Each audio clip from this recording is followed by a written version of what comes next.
happens when you stick 3 opinionated blokes in a room and put World of Warcraft in front of them.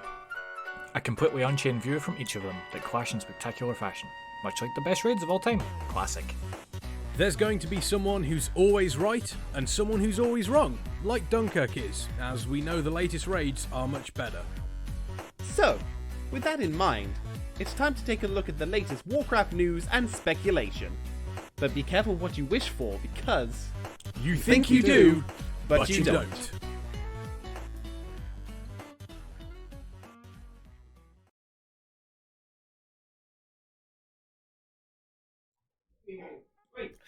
It's that time of the week again. Not only is it that time of the week again, but it is also speculation o'clock here on You Think You Do, but You Don't with myself, the Kexman. There is only one other today.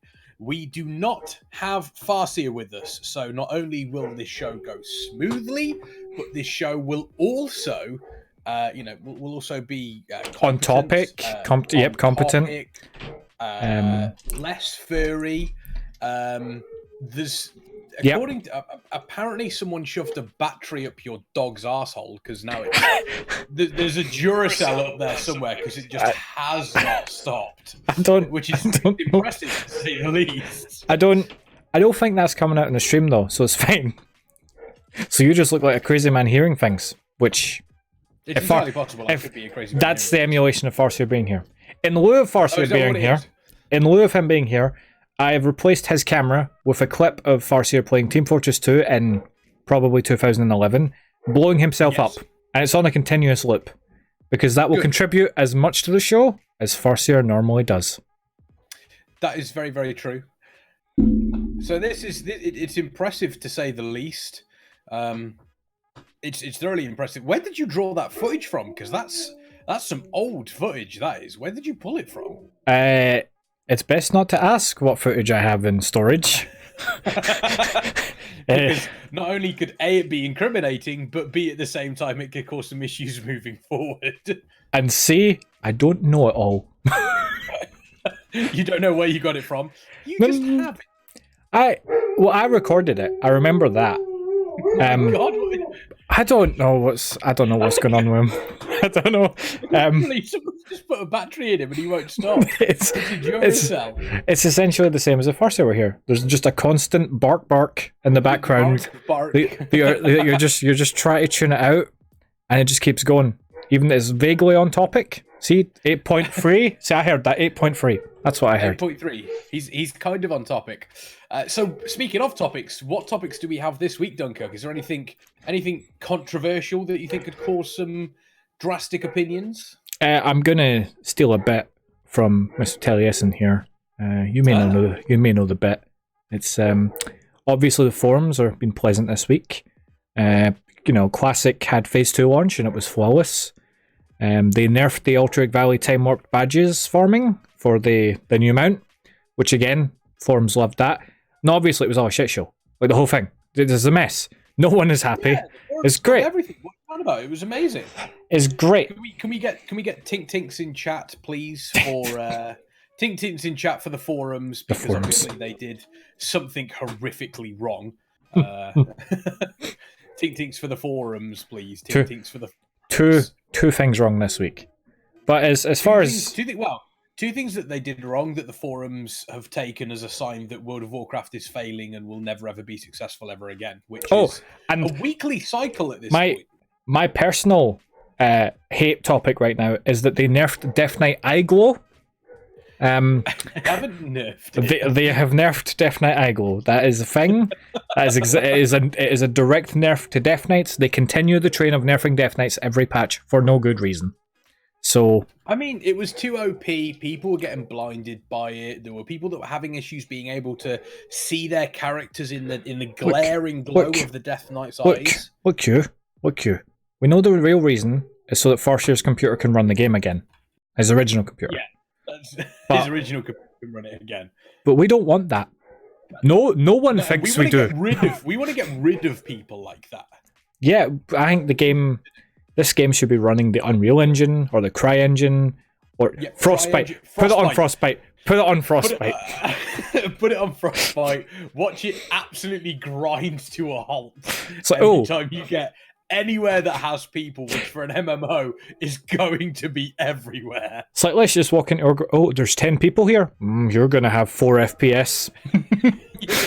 You're gonna have 4 FPS if you're lucky. Shaman cast Earthquake. Oh no! Shaman cast Earthquake. Well, looks like you're going back to the launcher. If it's the Frostbite engine, Earthquake might actually knock down some buildings. Well, yeah. I mean, the thing is, kind of going off on a tangent from that is, I know obviously a lot of people want to talk about Warcraft 2 and Warcraft in a new engine and everything. And yes, the engine that we currently have in WoW is probably a little bit substandard. Prehistoric. Prehistoric. You know, it's based on the Warcraft 3 engine, for God's sake, and still is to this day, I believe. But I think that's part of its charm. I think if WoW was to move on to a different engine, you would probably lose a little bit. Yeah, but you'd probably gain quite a lot in return and be like, do you know what? It's fine. I don't mind losing some of the charm. I now have particle effects. That is true.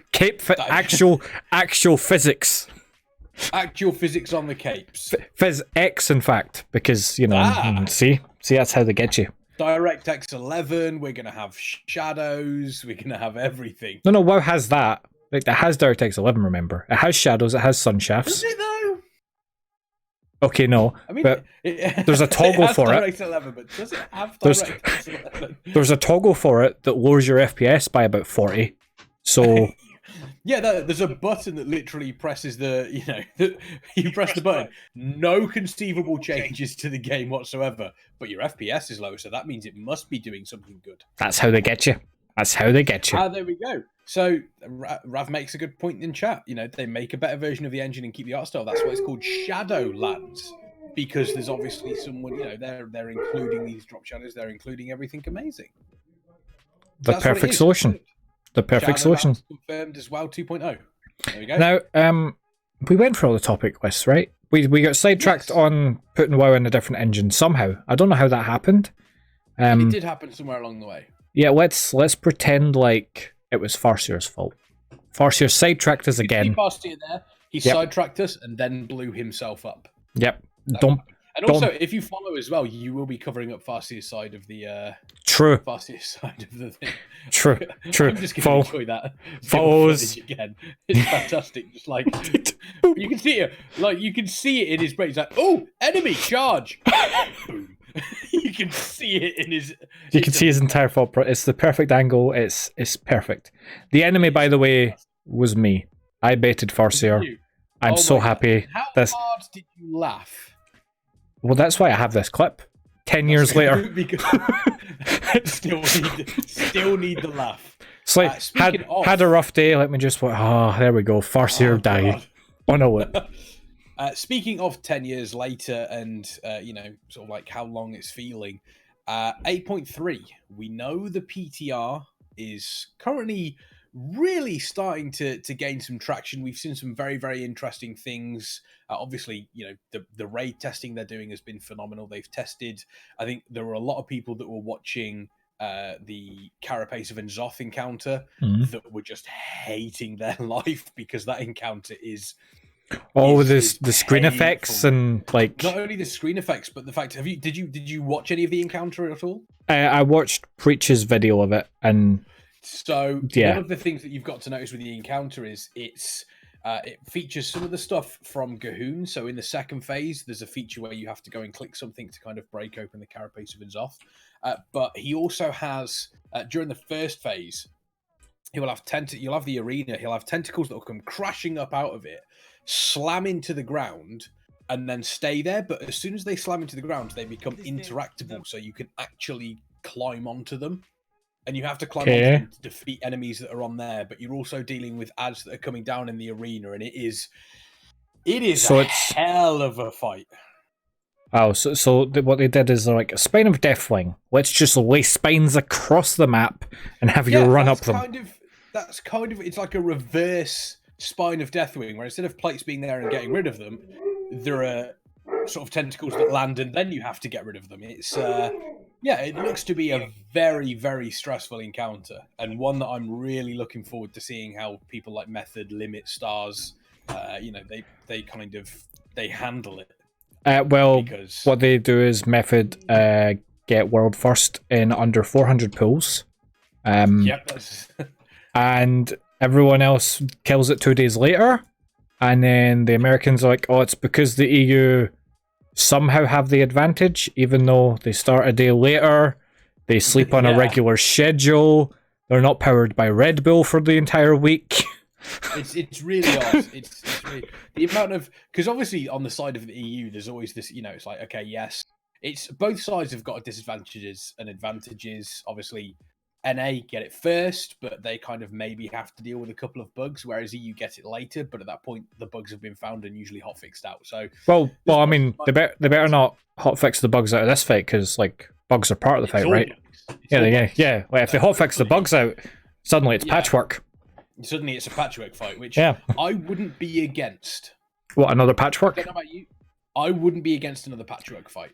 I think there may be some. I believe, looking at how the list is going to go, I think patchwork fights have now evolved into, instead of being the standard patchwork, oh, it's just got a lot of health and it hits hard.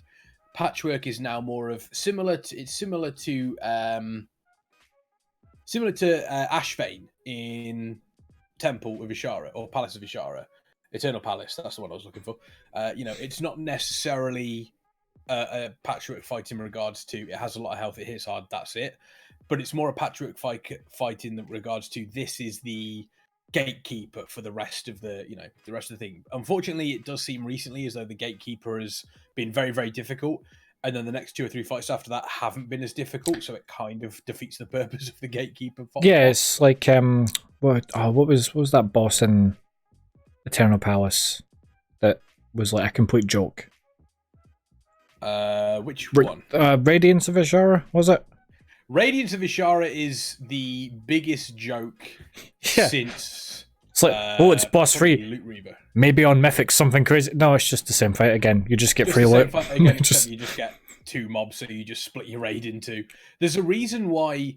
If you actually watch, I believe the streams from both Method and Limit, they kill the first boss relatively easily. They then go, I believe Method took the route of going to Blackwater Behemoth before they went to Radiance of Ishara, and they actually wiped twice to Blackwater Behemoth, whereas Limit went to Radiance of Ishara, one-shot it, and then wiped a couple of times on Blackwater Behemoth. But yeah, Radiance of Ishara is a bit of a joke, and I am perfectly fine with them kind of having your gatekeeper bosses, having bosses that are easier at the start. But I would like, for once, a raid that actually does this as a difficulty curve, as opposed to this. You don't like the yeah, exactly. I don't mind. I don't mind. Maybe if you've got 8 bosses, I don't mind kind of considering sort of the first 4 bosses difficult, and then a slight drop in difficulty, and then you get higher.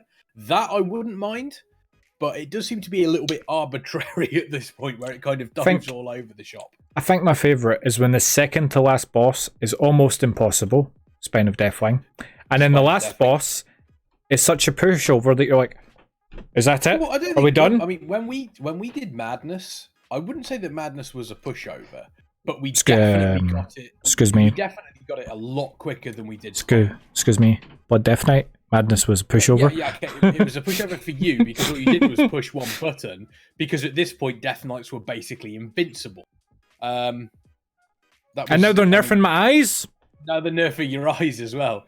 I mean, it just made up for the fact. It made up for the fact that, you know, Death Knights were absolutely invincible on Madness, and Warriors were doing all the work on Spine of Deathwing, and but on the plus side is that as a Death Knight, you did have to go around and collect all the blood residue, which was great fun for you when you're also trying to position the ad so you don't spin off the edge or anything like that. Yeah. So, you know, bit of column A, bit of column B, a little bit of fairness needs to be there. So that our viewers, not our listeners, sorry listeners, we don't have the ability to send images for audio yet. We don't. However, if you do join the Discord, we will post the image has been posted in there. I believe it's the. Are you showing the skybox? No, not Skybox. Sorry, the eyes. I want people to see the nerf. So Yes. I'll just throw it on screen here. As you can see, they have clearly nerfed Death Knight eyes. They've taken them from their current state where they are glowy boys and decided let's just paint them on. So they're glowy boys. However, I actually prefer the second one for the simple reason of they've said that the reason this isn't a finished thing. So they've said that they've done this so that when it comes to Shadowlands, because they're introducing newer things in Shadowlands, they're introducing more customizable options. One thing I think you might be able to customize why they're doing this is come Shadowlands, game's ruined. Yep. As comes Shadowland, you'll then be able to change between having glowy eyes or the colored eyes. That's all well and good. I don't have a reason. I don't think that looks bad. I think the Night Elf ones I think look better. Right. But specifically the Death Knight, they just painted it blue. The one on the right looks better, I feel. No, the one on the right looks better. The one on the left looks ridiculous. It looks like you've got a pair of headlamps. Because you do. Because you do. That's how it works. Because you're a Death Knight. It's the class fantasy. That was my class fantasy. No, I've got pale grey eyes at best. But you've got blue eyes, and you should be happy. It's all well and good for them to say that, oh, we're going to have in Shadowlands customizable eyes. Like, great. Does that mean until Shadowlands I'm going to be stuck with painted on eyes? That, in the case of the Blood Elf there, literally looks like they put makeup on their eyelids that look like eyes. I mean, I think the difference, I think what we need to be aware of, obviously, PTR, is this could be them trialing a change, and if people don't like it, they may change it back. It has happened before on PTRs. I think this is, and for all we know, we could get like a little something in the next PTR patch that will kind of show a little bit of a change to that. But this, again, I think it's a very small change, and if it means that further on down the line we get more stuff and more customization in Shadowlands. Good words. I really struggled with that one. I was trying to say customizable, and it wouldn't happen. I think if we have more customization available for us in Shadowlands, and we have to take a little bit of a knock for this, which I don't really consider a knock. The Blood Elf one, I will admit, does look a little bit janky. It does. It honestly looks like a bad makeup tutorial. How to make your eyelashes? Yeah. But the rest of that one, the Night Elf one looks fine. That one doesn't look too bad either. I think it looks. It's more the Blood Elf one. I think is out of the three looks the worst. Yeah. But then again, the Blood Elf models I've never been a fan of anyway. So I mean, just imagine how bad the Blood Elf Death Knight's going to look. That is the Blood Elf Death Knight, isn't it? No, that's the normal. It's not just Death Knight eyes. I know I said Death Knight eyes are nerfed, but it's because Death Knights all have glowing eyes. But it's everything with glowing eyes is going to have normal eyes as well. So your Blood Elves, your Night Elves, your Death Knights. I don't currently think anything else has glowing eyes, race-wise. I don't think so. Worgen, do Worgen have glowing eyes? They do. No, they don't, as far as I'm aware. Again, I don't really pay much attention to the Worgen because they stole the goddamn plane running. If only Farseer was here, he'd definitely know if the Worgen had glowing eyes. Definitely know. Anyone in chat? Does anyone in chat know glowing eyes? I don't believe they do. I know they've got yellow eyes. I don't know if it glows. This is one of those small changes that they tend to do in PTRs. I think it's not that bad. They have had the Worgen have glaucoma now. They may do. Well, let's talk about something else from the PTR. Is something else grabbed your attention and made you not happy? No. I'm quite happy that they've finally found a good way of using the Abyssal Worm model for the N'Zoth mount. The N'Zoth mount, yes, does look very, very nice. It is quite happy with that. I don't know whether that's going to be. Do we know if that's being confirmed as the Mythic mount at all, or? Yeah. As far as we know, like the data mining points to it being the Mythic mount. And oh no, the Wiggling Parasite, the one that you're on about. So that one is the Glory of the Nya'lotha Raider. Oh right, the real Mythic raid. That's the, the real Mythic Maiden is all along. So that's the one that you obviously get from doing all the achievements. It does look very nice. It kind of looks in a weird sort of way, and you'll appreciate this as a Stargate fan. Kind of looks a little bit like a Goa'uld in a weird. If they had the fin sort of things. Don't be ridiculous! It doesn't have fins. It doesn't have spines. It doesn't have tail spikes. It has spines. No. Yes, it does. In the end, it has spines. It's got a big tail spike. No, that's all it needs is fins. No. You are clearly not a fan of Stargate. You're clearly the enemy. I'm a fan of Stargate. I will have you know. I really like Tial.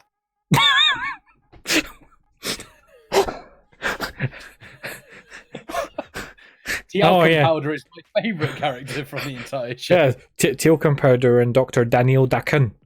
Who? Yes, exactly. Yeah. And Captain Jack Flash, or whatever his name is. No, it does look very nice. The actual mythic one, the octopus one that's kind of got all the eyes on it, looks like a squid. I don't know whether you saw that one. I did not. I don't think. I believe it is on Wowhead. I will send you a link. Wowhead. Typical Wowhead. Always ahead of MMO champion. Hang on. There we go. I've sent you the image there. Yeah, it's the Hive Mind reskin, but it looks good. So, I will place the image in Twitch chat as well for those people that want to see it. If you are listening via audio, then please join our Discord. It will be placed inside our Discord as well. You'll be able to find links to that in the description of the show. So I wonder if it'll work. Happy. If it'll work like the Hive Mind. Like if you'll be able to do the whole other ones can link together thing. I don't know. It may do. I would be surprised if it didn't. But at the same time, they've never done that with a raid mount, so I don't know. I think it's one of those where I'm trying to think. I think so that everyone in the raid will get that one because that's just the reward you get for completing the Waking City on Mythic Difficulty. Okay. So we still don't know if. Actually, no. I don't know. And actually, no, it doesn't. I tell a lie. No, sorry. I was looking at so the title reward is the Uncorrupted, which I quite like as a title.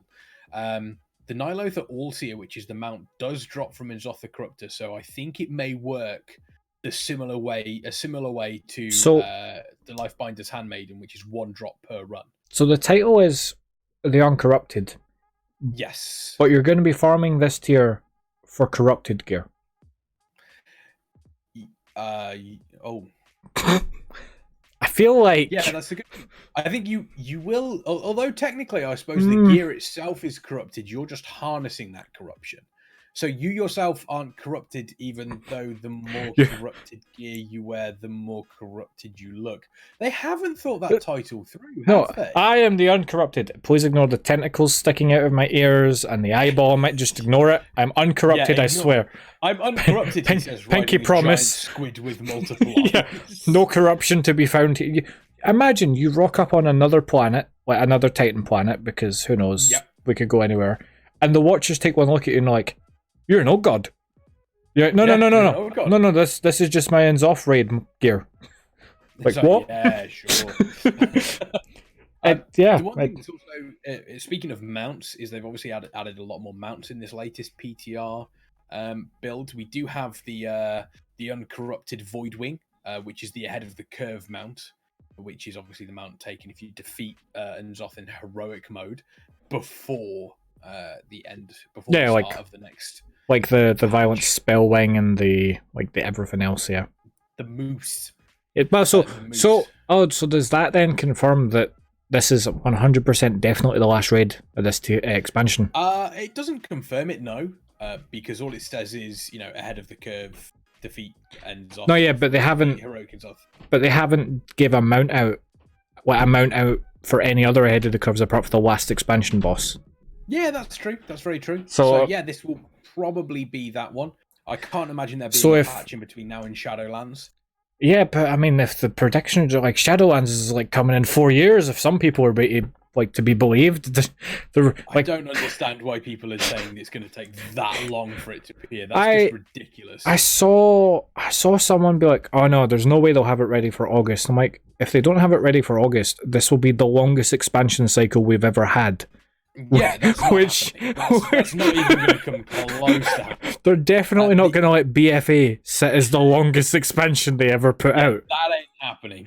The other interesting thing is they have now, obviously, there's been put in there. We're getting to the return of some rare spawn mounts in these patches as well. Now, as we know, Uldum and the Vale of Eternal Blossoms are going to be attacked. There's going to be sort of like stuff that we have to do there. It appears as though some of them are from rare spawns in these areas. For example, there's the Male Muncher, which is the mount you get from very similar to the Riddler's Mindworm. It's the same sort of model as the right. And they love that model. It's red. Oh, well, I mean, I don't personally like this habit that they have nowadays of being like, look at this rare spawn who spawns every 5 minutes and can be killed once a day for a chance at a mount. That's not rare. That's just you're playing the lottery. It's not rare. Like give us another time lost Proto Drake, or I'm going to butcher the name, but is it Aeronix? The stone, not Stone Cold mount, but the Deep Hole mount. Deep Hole mount. Yeah, like give us a world mount that's like, oh my god, I've been in this zone for 6 days. I still haven't seen it. I went away to the toilet. I came back and the corpse was lying in front of me. Give us another one of those because they're a good laugh. I'm just looking. So some of these mounts, obviously, that they always have very very nice. Some of them have really nice flavor text. So, for example, the Nya'lotha Allseer, which is the one from Inzoth Mythic, the flavor text or the description for it is just to find him, drown yourself in the circle of stars. Very, very simple. Explains the mount. For the Male Muncher, which says worming its way through the Postmaster's network, this serpent of Unzoth deprived Azeroth of its primary magical correspondence. The best one, however, is the Obedient Drone, which is based upon the bee model. Kind of looks to be a little bit Horde like... bee? Did you ever... It's like a bug bee, even though bees are bugs, but you know what I mean. Did you ever play Abe's Odyssey? No. Okay, you need to fix that. But it kind of looks a little bit like the main character or the main villains from there, like the Sligs. They looked pretty horrible. But the description for this one is just void, jelly, and a very full belly is all this drone needs. And I don't know why, but that just makes me very happy. So, because someone in the Blizzard office is overly happy with themselves for that, like, look at how good this rhyme is. And like, oh, well done, Gary from accounts who doesn't usually work on the game. Yep. It appears as though we are also getting a vulture mount called Waste Marauder. And of course, we have alpacas. And I am over the moon. Absolutely over the moon. The fact that we are getting alpacas. I cannot wait because Dolly and Dot are my best friend and they pull my cabin to dreams to sand. Well, isn't the alpaca mount the Volpera racial mount as well, yeah? And you cut out hilariously, so well done. I don't know why that happens. I don't know why I'm cutting out. There should be absolutely no reasons to why that happens. It honestly sounds like a sort of peak gain issue where it's like, you've gone too loud, muting you now. Which I don't understand why. It does happen sometimes. The other thing, obviously, is... Oh, no, sorry. The Volpera racial mount is a hyena. Yeah, sorry. Right. The other one is... Wait, another hyena? I've got so many hyenas, I'm in danger of becoming Scar. No, you've got more. I don't want more. Scar would be a great name, by the way, for Morgan, just saying. They've also added some new illusions in the game, which I believe are part of the weapon enhancements, which are similar to the Shadowlands pre-order bonus. But these ones are slightly different. Some of them completely replace the look of your weapon. Whilst you say the pre-order for Shadowlands there, I pre-ordered Shadowlands. I don't know if you've done it yet. I got the. I have not yet, but I will do. I got the Epic Edition, or whatever it was called. The one that came with a month of game time.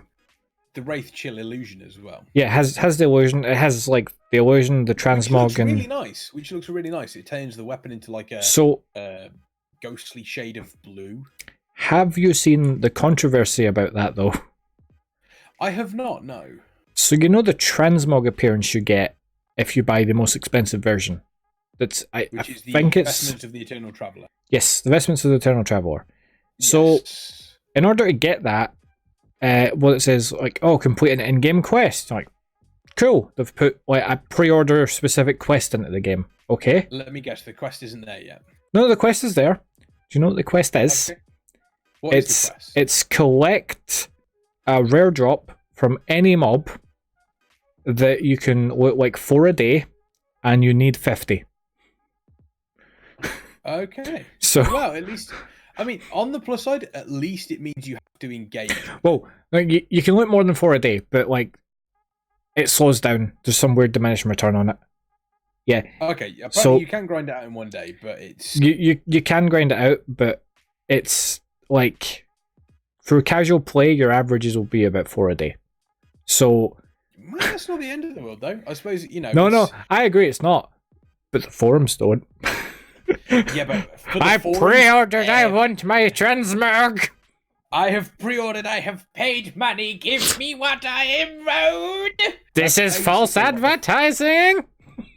It's oh, the controversy is more about the outfit not actually working. I haven't seen anything like that in regards to the that too. It not working. That too. I don't think I've seen that. That could be pretty. I reckon poor. The outfit wasn't supposed to work until the patch launched, with the assumption being no one will finish this quest until the patch launches. But then they went and finished the quest before the patch launched, so now they're like, oh, whoops. But it also does tell us 8.3 is definitely planned to be a lot sooner than like what people were thinking. Well, yeah, I mean, 8.3, obviously a lot of people were thinking, oh, it's not going to be, until February or something like that. But we know that we have, data mined versions of Pepe, the little bird in Santa Claus outfit. So again, no way that could be for next year. Future proofing. Like, oh, we've got this Pepe module. I don't think they're gonna. No, I don't think they're gonna future-proof 8.3 that hard. No, it could be a case of an artist like, oh, I've got this cool Pepe Christmas thing that's ready to go, and like, cool, we can put that in the next patch, but the next patch won't be till after Christmas, so they can get it next Christmas. Like they put the B mount in at the start of BFA, and we only just got access to it. So, and yeah, as Rav says, sometimes when you put it on, half your clothes turn into the cube. Oh, you get to wear the Samwise cube, only without the Samwise these days. Yes, you do get the Samwise cube. Sweet, Samwise. Sweet. So that is worth the pre-order. Pre-order now. Buy the expansion. Get the cube. Wear the cube. Buy now. Get yourself a cube for free. And then potential more cubes coming along when the beta comes out. Because the beta cubes are fun and the disco balls always appear. And it's foolproof. And it's great when the beta cubes cause the game to crash for some people that see them on screen, but not everyone. So some people are like, why'd you go offline? It's like, oh no, I crashed. Like, why did you crash? There's just a cube here. Who knows? Paddling time is coming, and the beta is coming. And when the beta comes, we'll be streaming it. Yeah, when the beta comes, and I imagine we'll see the beta end of January, start of February. I would be very surprised if we didn't see it that early. Yeah, I'd agree. As soon as it frees out, which will be December, I'd say. First week of December, I think. Yeah, I'd say second week of December, 8.3 will be released. And then, like I said, I've set my time, I've set my date. 21st of January is when we will see the release of the next raid. So we'll see if we see the raid on the 28th of January, then what we'll be looking at... days now. No, I'm just saying it won't be the 21st. we could... don't think it'll be the 21st? No, I don't.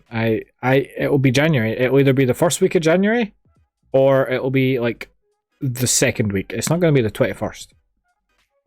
Okay, I tell you what, if I really wanted to set my stall out, I'd book flights to Germany now. If I really wanted to set my stall out, I'd book flights to Germany now. And then Method announced this year's World First coverage will be coming from London. God damn it! And it will be in February. Damn it! It'll be in February. Well, guess I'm going to Germany for a week. But 8.3 will come out. The raid will go out. Once the raid unlocks, I suspect we'll start seeing data files moving around, and like the Marlem in Discord will start pinging with boom, new build, boom, new build, boom, new build, and then a couple of weeks after that, initial wave of sort of friends and family invites. I'm going to be looking forward to what Marlamin manages to find. Everything. That guy manages to find everything that you couldn't imagine. I think he was a literal god during the Cataclysm beta. Oh yeah, like it's like, oh, Blizzard have put in a whole zone to the south that you can't get to. Well, I mean, just fly through. Right. Here's a map of it. Yeah, just fly through the caverns of time. 4. It's obvious. Yeah. Yeah, when did you get that? It's like, I mean, there's maps on his WoW Tools website, which is amazing, by the way. I think it's like there's maps on there that have been in the game files for years that you look at and like, what's that map from? And it's like, oh, this was added in Legion and like never used, and you're like, how did you find it then? Because it's named something obscure like Farmhand 1. You're like, that's not important. Then you open it and it's like a whole continent map. You're like, oh. Very, very sort of similar to the map that was unused for the patch 8.2, which was Enzoth's physical body right next to Nya'lotha, which I am still very angry they never used because it looked incredible. There's still time. Yeah, the 8.3, they could just boop. There you go. There's because has anyone on the PTR bothered to go to Nya'lotha, or are they all like, I'm not going back there, PTSD, man? Maybe it's changed. It probably hasn't, but maybe it will. Who knows? I think there's a lot of stuff that they've added recently in PTR that makes me. So sorry, go ahead. I was going to say to slightly transition to a different topic because we've talked about 8.3 a lot. Well, one thing I was going to point out very, very quickly. We know that 8.3 is moving on very quickly. You know, raid testing has been happening pretty much every single weekend. We've had entire sections of the raid available for normal testing over the weekend. We've even started to get mythic testing going on. One thing that has returned that I'm very, very happy to see that we had in Cataclysm is, weapons that have special effects on them. So one of the best things about at the end of the Dragon Soul raid, Girthalak. Weapons like that. There was Girthalak. There was so many tentacles. Soul Drinker. No, none of the rest matter, Kexman. No. Girthalak summoned so many tentacles. Don't you remember? When it was broke with a Blood Death Knight, it was absolutely ridiculous. Every bloodworm summoned a tentacle.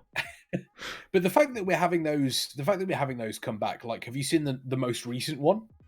No, because I haven't really paid attention to the 8.3 stuff beyond pictures. There is a two-handed sword called Devastation's Hour that has been that's going to be on Unzoth the Corruptor. So obviously it's the standard strength, stamina, crit haste. It's got corruption as everything has. However, the equip on this one is your attacks have a chance to trigger a beam of Twilight Devastation, dealing damage equal to 5% of your health to all enemies in front of you. So that's a pretty powerful weapon right there. I cannot wait to see exactly how that plays out for different specs. I know Blood Death Knights aren't the most popular at this point in time, but I'm interested to see whether people decide to really play with it. And it has a pulsing tentacle handle, so that's a good thing. It wouldn't be good for blood. Because blood nowadays, but I mean, like, more damage doesn't help us. It just kind of is nice. What we really want is more healing. If it had leech on it, if the beam leached, like, then yeah. If it leached 5% of your health, there you go. Tanking two-hander. But I'll be more interested to see how that works with their level squish. Yes, level squish. So here's all these procs and effects. It's like, oh, cool, it does that. How's that going to work when I'm level 51? Yeah, is that good? That's one thing that you're very, very doubtful of. Obviously, moving into Shadowlands is the level squish. I don't see a need for it. Like, it doesn't fix the issue where you just every expansion you look round, your gear gets better, you get more powerful, all the numbers get bigger. That's the way an RPG works. You can't change that in WoW because it would completely change how the game works, right? It would completely there would be no point getting the loot. It would just be a mess, right? It would be Guild Wars 2. That's what it would be. It'd be what's wrong with Guild Wars 2? If you ask the Guild Wars subreddit, everything is wrong. If you ask the Guild Wars subreddit, everything's also right. Yeah, that is, to be fair though, that is almost a perfect sort of. So no, that makes even less sense. What Rav just said, the stats won't get squished. They have to squish the stats. If they're squishing the levels down, the stats will get smaller, because it doesn't make sense for your alt is currently level 64 sitting in Outland, right? Yeah. After the squish, what level does that end up as? Like 30 maybe? Do we know? Yeah, who works out the maths of taking 120 and squishing it down? They're like, okay, if you're between 1 and 10, you're level 3. If you're like, is there just going to be a spreadsheet of, okay, would not. If you've completed the Outland quests, but you're level like 69, then you're going to be level 47. You're like, like, I want to see that flowchart. There's a guy in a room somewhere crying over, like, okay, level 1's go there, 2's there. We thought the brain trust of, like, Gingy, you know, sort of like all of those in Method were working hard, but God forbid what some of the people in the Blizzard offices are doing. So, okay. Doing all these, yeah. They're like, okay, we've worked it out perfectly. Level 1 through 49 does this, and then 51 for this does that. What about level 50? Oh, no! Yeah. No. What do you mean level 50 doesn't work? Yeah, we skipped it because it's the new cap. You know? Yes. Level 50s before the patch are now level 50. Damn! Damn it! It will be squished. Like, it just has to be. There's no way. Like, you can't less than half the levels and then have people have the same health pool they had at 120 that they now have. Yeah, that just doesn't work. Yeah. That just, as nice as that would be, it just doesn't work. But I don't think the level squish will fix it, because we get 10 levels of next expansion, that takes us to 60. Then the expansion after that takes us to 70. The expansion after that takes us to 80. So yeah, we're back at Wrath of the Lich King level. It's but bold of you to assume that there's going to be a after that. we all know. We've been told multiple times, Dunkirk, that WoW is dying. Oh yeah, that's true. This will be the absolute last expansion. Though didn't it just have its biggest subscriber growth in a single period? WoW is dying. Oh, okay. And we will be seeing the end of everything. We should know this by now. Like I said, it's been happening for the last 10 years. Well, it's time to hang up. No way they can do it. It's time to hang it up. Yeah, it's the time to hang up the Warcraft radio jerseys. It's dead. That's it. It's over. The Warcraft radio jerseys, well, it's dead. Myself and Dunkirk are very, very nicely modelling, which you may even be able to get your hands on your very own one soon. Maybe, possibly. More news. Do not quote us on that. That deal is not final. Conditions of supply, terms and conditions. And I'm currently looking. The one thing that's really upsetting me, I'm currently through the loot table of Nya'lotha, which, by the way, the loot table is fantastic. Like, looking at some of the sort of like weapons that you can get is absolutely fantastic. There is a really nice pole arm that, if Death Knights could use pole arms, we can. It has agility on it. That's dodge though. Yeah, that one gives you. That's dodge and crit. Dodge and crit. Free crit. Free crit. Let me. Yeah. So where is it? It's going to be used mostly by. How was it? Does it only have agility on it? I'm trying to find it. I did have it a second ago. Yeah, some of the names on these is fantastic. Because like recent weapons have all had like all the stats on them, and it just changes based on specs. So is it maybe gonna just have all of them? No, what are the secondaries? Actually, I'm trying to find it. I had it just a second ago. Where the pissing hell did it go? Well done. Nice put out. It's gone. I was looking at it and I was like, oh wow, this looks. It really. There it is. It's called Nya'lotha. It's really odd. Agility, stamina, haste, versatility. So yeah, this one. Yeah, so this one is you basically kind of leech. You deal damage, but you deal 1% of your health as damage, but you also gain leech from that. It's pretty disgusting. It's pretty. And you said haste versatility? Yes. Well, that's obviously monks. Yeah, because it's Monk's what? Pyramids. Because what do monk tanks need? But more overpowered nonsense. Because isn't able to farm enough island expeditions on his own entirely. Monk tanks are painful, and druids as well. Who plays a druid tank? Actually, that's a fair point. No one knows a druid tank at this point. Dead. Yeah, I'm looking through, and I actually cannot. Yeah, dead class. Dead class. Yep. I actually cannot see a shield. Maybe there's no shields this tier. You know how it is. Sometimes you get one, trust sometimes it's like, nah.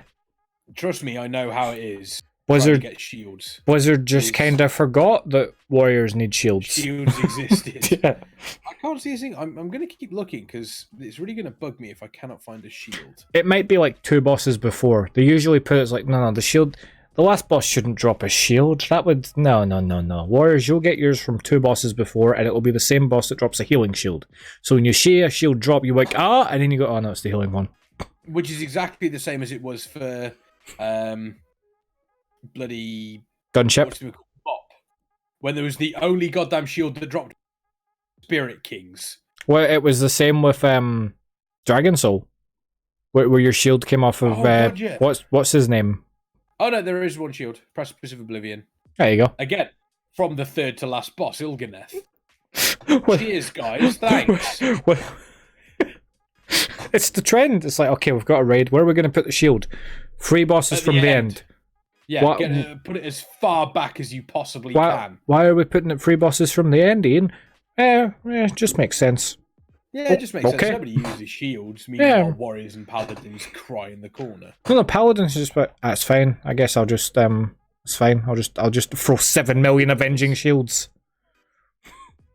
Like they can in Shadowlands. Is that the only shield? God damn it, that's terrible. What does it do? I think that might actually be the only shield. It doesn't even do anything. It's just a stat shield. Stat shield. Just a stat shield. Nice. God damn it! I am not happy with this. They could have put like some kind of like chance on block does this, but no. Have a stat stick. stick. Gets one. Daggers, staffs, wands. Even the Wands? wand. Yeah, the wand has probably one of the most powerful things on it. Where the hell is it? Here we. So wand. So Eye Stalk of Il'Ganoth comes from the same boss as the shield. I want to point this out. Comes with crit mastery, int stam, the same as everything else. The shield could have something really nice on it, devoted to block or something along those lines. Yep. But no, it has jack shit. It is a stat shield. That is all it is. The Eye Stalk of Il'Ganoth, a wand, comes off the Il'Ganoth boss, third final boss, third to the end boss, sorry. And the equip of it is your spells and abilities have a chance to show you the ineffable truth, increasing the rate your cooldowns recover by 20% for 12 seconds. That's disgusting. The boss before that, we get 2 trinkets, Raden the Despoiled, Void Twisted Titan Shard, and Vita Charged Titan Shard. Both of them have you a chance to infuse you with Vita for 10 seconds, increasing your haste by 1,653 and your party members' haste by 298. With the Void Twisted Titan Shard, your spells and abilities have a chance to enshroud you in Void, absorbing the next X% of damage over 12 seconds. You are also granted 2,655 critical strike while the shroud persists. However, if you're lucky enough to have both, while in Nya'lotha, your spells and abilities have a chance to draw an aura of Vita and Void towards you, collecting the orb grants you 103,000 primary stat for 15 seconds, but we can't get a goddamn shield with anything on it! 103,000 primary? That's what it says here. Collecting the orb grants you 103,711,000 primary stat for 15 seconds. You become a god. That's not normal. You literally become a god. Like, what is baseline stats? Like, you're currently sitting with like a couple of thousand strength, right? Jesus. Yeah. That's like, exactly. What I did here is I just slammed 10 more warriors into my fist. What? Yeah, exactly. I'm playing an arms. I Mortal Strike. The game deleted itself. That's basically what we're talking about here. Rather saying, do the caster offhands have something on it? I don't know. Let's find out. Wait, is there a healing shield? If I find a caster offhand with something on it, I'm fucking done. I just want that to be. I want that to be known. I hope there's a healing shield that does something stupid. No, because I can only find one pissing shield. Hang on. Mail. No, that's that. That's leather, cloth, bow, dagger. The trinkets. What does the bow do? Your auto shots reduce the remaining random hunter ability by 1 second. God damn it. Let's see. Mail. So the held in offhands, no, they don't have anything on, which okay, whatever. But god damn it, give me something on my shield. That's what I want. Nah, offhands are dead. Let's just get rid of the offhand slot. Like we got rid of the Libram slot and the one slot. It's like we're getting to the end raid. This is the final raid of the expansion. We're getting the one-handers. Are the one-handers unique equipped? That is a very, very good question. Probably not all of them because rogues exist, no, right? They're not. So the dagger that you get, which is from the Carapace of Inzoth, Shard of the Black Empire, equip your attacks have a chance to spawn a tentacle which mind flays your target for 530 shadow damage every second for 10 seconds. So that means that if you decide to turn around and be like, oh, I'm going to play, a rogue, you could just be having tentacles all over the shop. It might have a internal cooldown where it's like, oh, you've already procced that ability. I imagine there is entirely going to be internal. Or Blizzard might have finally went, roll of cool is better. Yeah, that is the thing. Unless you're a warrior. Something like this, I would much rather see them when they're doing this is not a low. This is things. Shit should get crazy. Mm-hmm. Why the hell haven't they done that and just gone right? Okay, and some of them devastations down. Well, they definitely are pretty disgusting. I mean, 102,000 primary stat that's pretty big. Just because you don't get a fancy shield. This one. So this is a two-handed axe, right? Okay, Mm-hmm. This one you might for Blood Death Knights doesn't give you leech, okay, but it does this. So it has haste mastery on it. Which haste mastery? Are you a fan of haste mastery as a Blood Death Knight? I don't even know anymore. I don't know my stat weights in retail. Fantastic. It's been that long since I used them. The equip on this one is you gain Obsidian Skin, increasing your armor by 5%. Every 100% of your max health lost, explode with Obsidian Destruction, dealing shadow damage equal to 1,000% of your armor to all enemies within 20 yards. Could you imagine if a druid could equip that? Is the damage split between all the enemies? All it says is... or is it every enemy takes the same damage? That's literally what it says is just within 20 yards. Because I think... To all enemies within 20 yards. So I'm assuming, I imagine it should be split, because otherwise, good God. Yeah, because then you're talking about, over 1 million damage.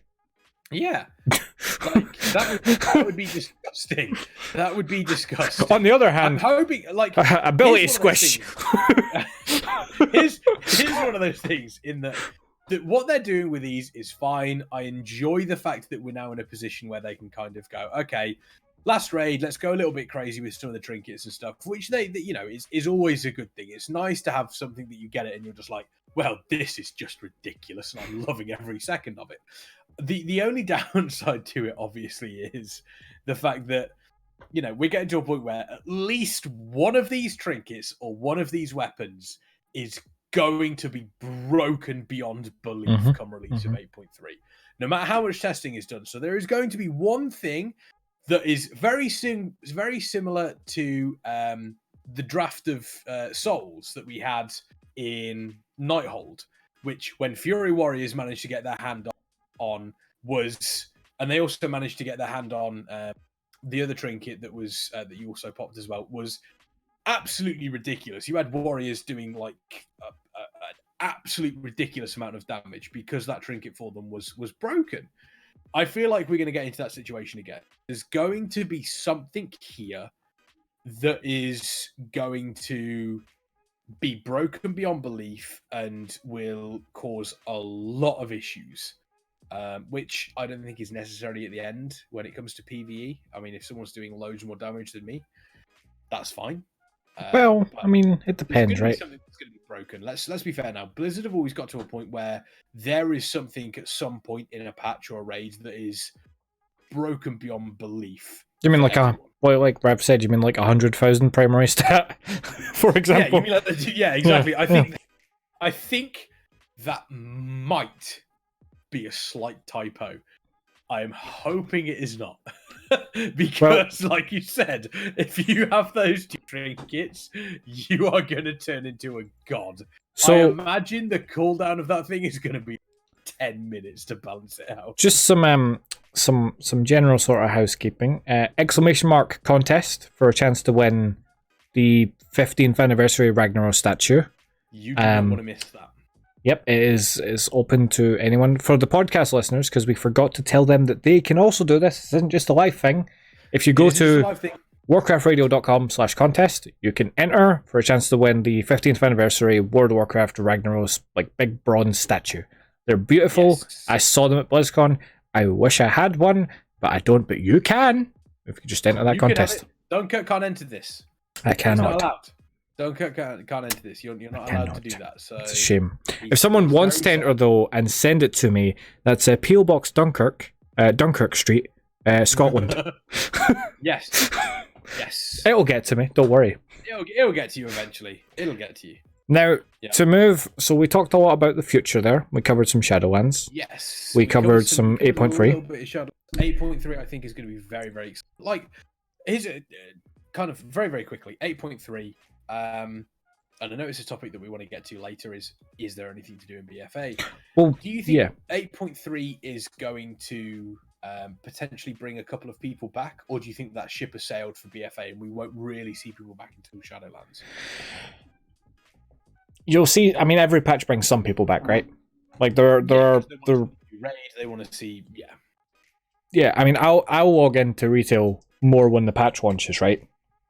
Like right now, anytime I get to play WoW, which isn't a lot, I end up playing Classic instead because it's more fun to me.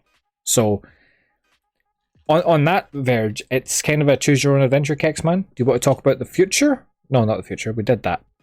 We've done that. The present or the past? Let's talk about the present because the present is now. The past was then. I mean, the past is also now. It's happening right then. That was it there. Did you see it? See it? That was it. Oh no! Oh. I think we may have opened some sort of wormhole. And like that, Nya'lotha rose to the bottom. There we go. 8.3 is released. Well done. Yeah. So, in the vein of the present, what is there to do in BFA, Kexman? As a person who I think still logs into BFA, I assume you do. Yeah, I do. I do still log in occasionally. So, this point in time, it's kind of got to that point where how do you want to approach this question? So, you can approach this question from a very analytical point of view. What is there to do in BFA, right? Mm-hmm. Well, you know, you could turn around and say, well, if you haven't managed to max out your Heart of Azeroth, if you haven't managed to do a 15 keystone in every single dungeon at this current season, and if you haven't been able to kill Mythic Azshara, there is still something for you to do in this expansion. There is, you know, you can still log in and do Mythic Keystones, Islands, there's still the raid to do, you can still do war modes, which... So let me rephrase the question. So, from that point of view, there is a lot to do. Whether or not you want to do it... Yeah. ...is an entirely different thing. I'm just going to rephrase it. What is there that's engaging and fun and actually doesn't kill brain cells as you do it?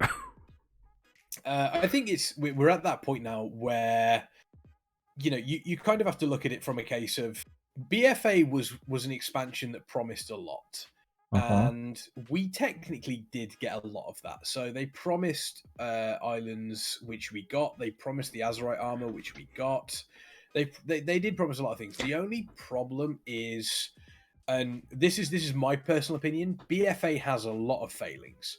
That much we know. I think islands are the biggest failure of BFA. And I think they've learned a lot of lessons from that, which is why we're getting Torghast the tower in Shadowlands. Why? But Do you think that they made islands timed instead of being explore? Like, why didn't they build it around go to an island, explore it, find treasure, fight monsters, go with friends, have fun? Instead, like, nope, you will race, it will be over in 10 minutes, and you'll feel annoyed every time you do it. Because it doesn't end well. Very, very odd. I think they wanted it to be... I honestly don't know why they made it timed. And I know Rav and Squee are saying Warfronts are bigger failures. And there's a part of me that wants to agree, but there's also a part of me that feels as though islands are the bigger failure. Simply because, like you said, they promised a lot more if they'd have done it where it was a case of, okay, they're not timed, you're exploring the island, you get to visit a lot of, you get to do a few different things. I think if you make them not timed, but if you make it so that you still have the difficulty levels, and if you decide to go into a PvP one, you can, and that is when it becomes not timed, but that's when you're racing against somebody else. Outside of that, it's more about exploration. It was more to do with, like you said, discovering various different things, taking your time and really uncovering what was going on. You could potentially throw in some quests or some lore in some of those. Warfronts, they were promised, as Rav said, they were promised to be like, Warcraft 3 and WoW. Yep. And to a certain degree, they kind of were. You built up your units, you upgraded them. It just felt a little bit too... Again, it almost felt like Warfronts should have been something, that it wasn't timed per se, but it felt like they were over too quickly. I would have much preferred them to be a big slog. I liked the Heroic Warfront when we did it. Yeah, Heroic Warfront was if they had launched the base Warfronts as being the way the Heroic one went, I think people would have liked Warfronts a lot more. Yeah, where you obviously had to really coordinate, coordinate. Whereas at this point in time, you don't. You really didn't. It was relatively. It was a nice idea, but again, they changed and executed it too late. That said, the Warfronts are good, and I don't understand why they just didn't add more of them. They said there would be like loads of them, and they're like, "Oh yeah, Warfronts. We just kind of forgot about them. Here's 2 more islands."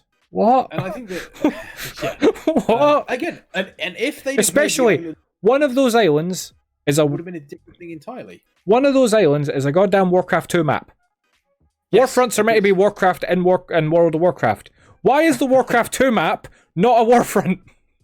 Yeah, it does feel as though, and this is one thing that Blizzard are doing, and they've done forever, but there is, in Warcraft, not necessarily in other games, but there does seem to be a habit of them introducing a new feature for an expansion, and it is only there for one expansion.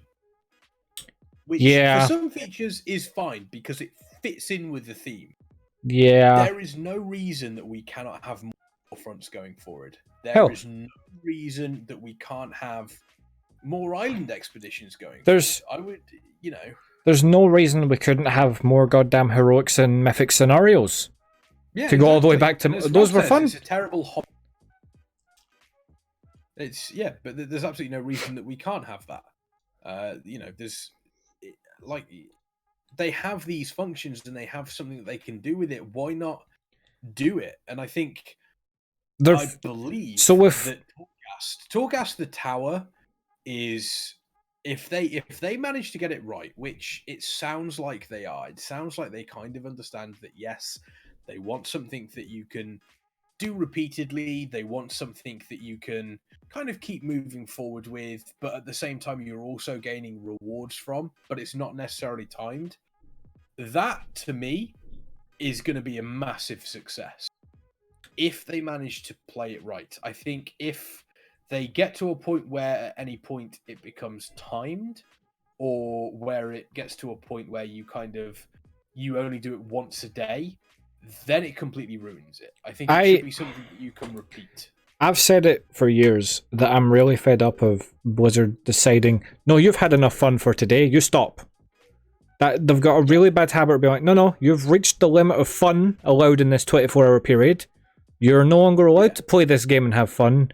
Now you can go and do the mindless activities that you don't enjoy instead. Yeah, I think I would much prefer it if it was something where it was a case, okay, you get, for example, this is probably a pretty poor example, but you get 2 currencies with Torghast. So you get your main currency that you get from your first 2 or 3 runs a day, which you then put towards, for example, your legendary or whatever sort of like basis, like the anima power that they have or whatever it's called to power your soul binds, whichever way they're going to do it. If they then have it so that, you know, after those first 3, you then start earning a secondary currency. Now, this currency isn't going to give you your legendary, it's not going to give you power towards your soul bind, but it gives you currency towards, you know, maybe a mount that is very expensive that you can work towards, or you know, some toys, or maybe an appearance here and there, something along those lines, so that if you necessarily want to turn around and go, okay, well, I've done these all day with my friends, you at least feel as though you're working towards something. See that? You at least feel as though you're gaining something from it. What Rav just said in chat, right? Nope, that's going to make people complain. I need to do 2 of these a day at least. Yeah, right, but remember when Blizzard openly said, we don't want to design content for the 1% of players, right? It's the 1% of the 1% are the guys who are like, oh, I'm in Method, I guess I have to do 7,000 island expeditions today to get enough artifact power to be so far ahead of where I should be by the game design that stuff is more trivial to me. You mean like SCO is doing? Yeah, well, exactly. It's like all of them, right? They're still farming artifact power on characters, aren't they? Like, because it keeps going. So, but no, like normal players aren't at those numbers and are still doing the content. That's the part they take it to the extreme, so don't design the game around them. Fair enough. But then on the other hand, Blizzard's like, well, we don't want Mythic Raiders to feel forced to have to do this. And you're like, okay, but they're not forced to do it anyway. They choose to do it. Gonna do it. Yeah, they choose. It was like they're fixed to the splits thing, right? Like it didn't work. Because what was it again? You could probably explain it better. The way they tried to fix Mythic splits, but didn't really. The way they tried to change it. So the big one, it wasn't so much Mythic splits; it was raid split. Yeah, raid splits. Which obviously came from an addition of, okay, we need to turn around and we need to have you know, the thing where, yes, teams were basically going through with one group of people, and everything that dropped because of Master Loot, they were able to funnel into 2 or 3 characters. Yeah, that was it. The loot changes. So now what they've done is now personal loot. So all Mythic Raiders have done is they've just changed it. So you have play runs, you have everything. The best part of that was like, this will reduce splits. Method, we have ran more splits than ever this tier because it's like, what? It's clearly not worked. It almost seems as though Blizzard misunderestimate the lengths that teams like Method, Limit, Stars will go to gain an advantage in the World First race. You absolutely know, right, that likes of Scripe and Roger Brown, when it's like they're reading through the data mine stuff and like, okay. So if we do 600 of those for 5 days straight, we will be 10% more powerful. Oh, yeah, we already know that is a thing. And here's Blizzard sitting being like, okay, if people do this over a year, they'll gain 10% power, and then Method's like, okay, we did it. Yeah. Well, when they announced 8.0, it was 8.5, whichever one it was. And they obviously brought into the fact that, you know, you were getting X amount of X amount of stuff, and the Blizzard to the point where you'd get AP out of you'd get Azerite out of reputation chests. Yeah. So there was an actual image of Method, for example, this Deep Shades, who had just farmed for Mechagon rep. His bags were full to the point where it was like that has to be painful. And I think he posted that image, and Blizzard kind of went, "Oh, okay, yeah, maybe this is a problem," because at that point they were just hoarding all the pieces for the fact that when obviously 8.2.5 or 8.3, whichever one it was, released, all of a sudden they could just zoom straight ahead because of the Azerite power. And Blizzard kind of took a step back and went, "Yeah, this probably isn't the best thing, and they removed the Azurite power from, the Mechagon chests, which is the reputation grind. But again, it falls down. That's even worse though, because now the likes of Deep Shades has got all these bags that he did for that specific purpose, and he's like, I just wasted 600 hours of my life. Look, I mean, it probably wasn't that much. I know what you said. Yeah. I know, Mechagon rep, probably like 10,000 rep for each chest, isn't it? That is a lot of hours in Mechagon. Yeah, that's a lot. That is a lot of hours in Mechagon. A lot of hours. Yeah, since it released, that's like every single day non-stop for like 10 hours. Yeah, but you see, that's the problem. Rav says, I mean, that's on him. That's fine. He doesn't have to do that. But again, when it comes down to it, if Blizzard are changing things, or if Blizzard are altering things or introducing things that stop that behavior or alter the behavior of those players, the knockdown effect is massive, because it just makes life a lot more difficult for people who aren't in that sort of situation. Yeah, because like that's supposed to be a nice, oh, you did your Mechagon chest, here's a little bump of AP, oh sweet, I'll catch up my AP quicker. And now it's like, oh no, because Method decided that 20 of their guys were just going to farm it so that they could skip a tier worth of stuff, and you're like, okay, cool, but what about the other several million players who didn't do that and just wanted that little boost on ults, for example? Like I said, it feels just yeah, also, yeah, AP needs to go away. Yeah. AP needs to go away, and it seems as though they've finally learned their lesson. It's weird. Going away to a certain degree in Shadowlands. It seems as though they, instead of going, oh, well, we'll give you all this choice, it seems as though they are finally going down the route of, okay, I mean, you get something for doing this quest, and you help. We'll have to wait and see. We'll have to wait, because Anima Power's abbreviation is AP, and that can't be an accident. I don't think it's that bad. That can't be an accident, though. We will have to wait and see on that one. I think with like what you were saying earlier, where they put in a system that works really well, right? And you're like, oh, cool. And then they never use it again. Like scenarios, like probably Warfronts and Islands, like they'll just abandon them. But a system like AP and Legion that everyone was like, man, this just doesn't feel super great once you get into it. And then like, oh, guess what? AP's back in BFA. It's like that was your takeaway from Legion, is that people wanted the artifact power system to stay. People wanted the artifacts to stay. The talent trees. Well, like not the mission table. Yeah, the mission table. It's followed us from WoD. It's like a boil that just, you pop it and it just pops up, and you're like, no, go away. And now there are two of the bloody things. Yeah, it's weird. I think the mission table itself, I don't believe was that much of an issue. I am not against them. It's one of those weird things. I'm happy enough that the mission table does exist, because it kind of gives you something. Maybe if you can't log in for that day, I would be fine if the mission table was a case of, oh, I can't log in this day, but because I've got the app on my phone or something like that, I can just, I can at least get something from it. But remember, when you start tying it to, actual rewards, class hall campaigns. Class hall campaigns weren't too bad. Sorry, how long was the warrior wait? How long was your warrior wait for quests to complete on the mission table? Was that 5 days? Was that a solid 5 days of waiting you had to do for the first mission, and then your second mission? You don't talk about that, Dunkirk. You don't talk about that. Yeah, I think it is one of those where kind of, you do have something where tying it into that, I don't agree with. What I will say though is, again, I don't mind if it is a case of, okay, it's a little added extra.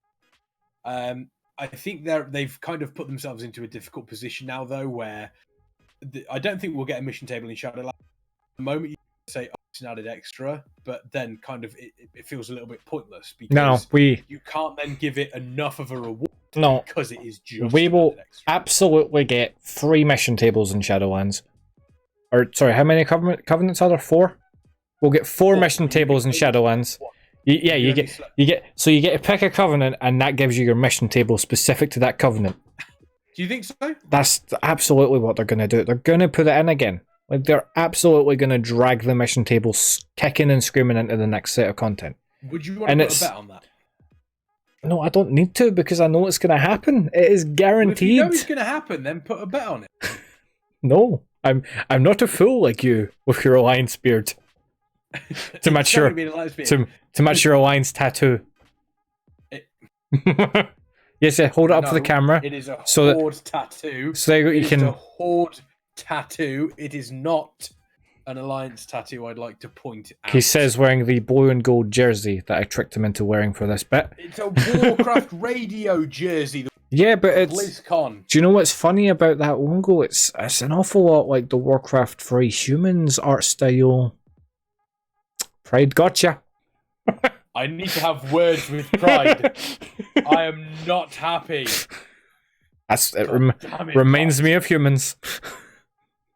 God damn it, Pride. But like the mission table is absolutely going to get dragged forward. It'll probably be the way it is in BFA, where it's like it's there, but there's no point using it unless you want the extra artifact. Like, unless you're method and need that extra 1000. That's a weird number, but 1000. That's a very good number. Unless you need that extra like 320 artifact power that it gives you every 6 hours or whatever the mission lengths are. In which case, yeah, great. But if there's no artifact power, then the mission table it will just be it will just be follower upgrades and like cosmetic nonsense for that. Be there. If they start putting mounts on that mission table, I will burn California more than it already is. Mounts, stay away from that table. Pets too, I suppose, but mostly mounts. Do not put mounts anywhere near that mission table. Don't do it. I don't think they will. Don't do it. I don't think they will, honestly. I never say never with them though. That is the current problem with the way Blizzard is you can be like, oh no, they'd never do it. A few years ago, you could absolutely say Blizzard will never sell mounts for real money. Yeah. Blizzard will never sell gold for real money. And here we are. I'm not saying the WoW token's a bad thing, because obviously it did good for the economy as far as gold sellers, it cut down gold sellers, etc. And more people can play that couldn't. That's all good. But it's one of those things where it was just, Burning Crusades, like buying gold, ooh, shady business. You can't be buying gold. Now it's like, no, just go to the WoW, like just go to the store and buy it there. You can buy the gold there. Yeah, exactly. Yeah. I think in some degree it's a little bit like I think Blizzard kind of almost took control of it, rather than they saw it's the only way to do it, right? Like EVE Online did the same. They completely decimated the ISK market by having in-game buyable game time for ISK like that. Yeah, exactly. It works. It's a proven method of cutting down like gold sellers, which is good. Yeah, proven way, and it did, like you said, it did. For the start, it did kind of decimate a lot of kit. There are still people that, for some reason, buy gold off of them, though. Yeah, which seems odd. I don't know why you would buy it off Blizzard, then you can't get banned. Like, yeah, exactly. Why am I seeing gold seller ads as well? Why are they still a thing? Although, saying that though, I haven't actually thinking about it. I haven't actually seen a direct gold seller ad. I thought I had. What I'd actually seen was a boosting ad. You see those all the goddamn time. I'm so fed up of like logging in on an alt, and I've got a fair amount of gold, right? As you know, you're not poor. Yeah, and like what I typically do each expansion so far, because I don't play most of the content at hardcore levels anymore, is I log in towards the end of it when the boosts are fairly cheap gold wise, and get a boost for that last boss kill to get my unique mount for the expansion, right? Yeah, exactly. It's pretty tried and true way of doing things. A lot of people do it. Otherwise, these boosts wouldn't exist. So when I'm trying to find a boost group to get my like Archimond mount, and all I see is like, oh, boost group, I'm like, cool. What's the price? And like, oh, you have to add us on Skype, and we'll tell you there, because it's like, no, just no, put me in the group. no, but it's like they want real money for it, and it's like, what? Who is paying real money to get boosted for a tier that is obsolete? You would be surprised. You would legitimately be surprised. I wouldn't be surprised. I know who, right? I know why. I just don't understand why you would want. Yeah, it doesn't it doesn't click in my head as being like, oh man, this tier's been out for 4 months. Better spend $400 on a full set of mythic gear. What? Yeah, exactly. What? Why do you need to do that? So, it'll give me an advantage in Nothing. It gives you nothing. Yeah, you're no gaining advantage. nothing from it. Yeah, because the next tier, your gear is now obsolete. You have to spend another several $100s on boosts. Like for the rest of the because you're not going in a raiding guild to do it. That's obvious because you would have had the gear if you were. And then the people will be like, "Oh well, guilds want gear for you to join." Like, not at the start of the expansion. It's the equivalent, I suppose, of people who pay a lot of money for a vintage car and then keep it in the garage. Like, congratulations, animals. You have it. What are you doing with it? It's like, oh yeah, this is my Bugatti Veyron. Oh, what do you use it for? I nipped into Tesco once a week for the messages. Yeah, exactly. Like, that is the actual point in that. Well done. You can go really fast in a 30. It's like, whoa. Better calm down there. Better calm down. It's ridiculous. I don't understand the point of buying boost for real money when like gold boosts exist. You can buy gold with real money and do it that way. Surely that's enough. These guilds just want to make cash money, but like that doesn't benefit you. Just use gold. Everyone use gold. The best way nowadays to make cash money, especially in Classic, is set up your own bodyguard service. Because moving swiftly onto the next topic. Well, do you want to do that, or do you want to take a quick break? Because it's been an hour and 20 minutes. I'm at your whim. You are the one at the controls. I'm fine. I'm also fine. There we go then. No breaks and just end a little bit earlier, I suppose. No, let's just slam straight through it. So the one thing I think is... Well, yeah, but content plan-wise, I had 2 hours with... You quite you. Yeah, I think Bodyguard is the way to go because 8.2... not 8.2, Phase 2, sorry, was released for Classic. I was going to say 8.2 for Classic. Never mind, no changes, good God. I'd love them to do that. Just like one day, just drop like, yeah, we're going to 3.3, like just out of the blue. No. What? 5, 4, 5, 6.1. Why 6.1? Twitter integration patch. The greatest patch. 6.1. Because it was the naval mission table, it was the Twitter integration, and the selfie stick. Yeah, it's pretty ridiculous. I think Phase 2. So obviously, Diamond Wall released. We've got the world bosses, and the honor system has now been introduced, which now means that the world of Classic WoW is on fire. It's on fire as we speak. Mm-hmm. It is burning. The burning is not going to stop. To clarify, the forums are not going to stop either. To clarify, on PvP servers. On PvE servers, they're like, oh sweet, world bosses. On the PvP servers, changed. On the PvP servers, oh world, oh no, the alliance. Yeah, exactly. There seems to have been. I haven't seen it personally, but you obviously take a look at the Classic forums quite a lot. It seems as though the end is nigh, is it not, on the Classic forums? It was well predicted though. Like everyone knew. Once this happens, a bunch of people who rolled on PvP servers because, I want to play on a PvP server, but that don't actually want to PvP, and who haven't leveled yet all the way because there's still a fair amount of players in the 40 to 50 range, right? Yeah. Like, cause that's where I am currently, right? And I play Classic. So there's still a fair chunk of people in that range, and that range is very easy pickings for the level 60s. Like it's like 4 and 5 shot territory, and that's them dead. Wow! And they give honor.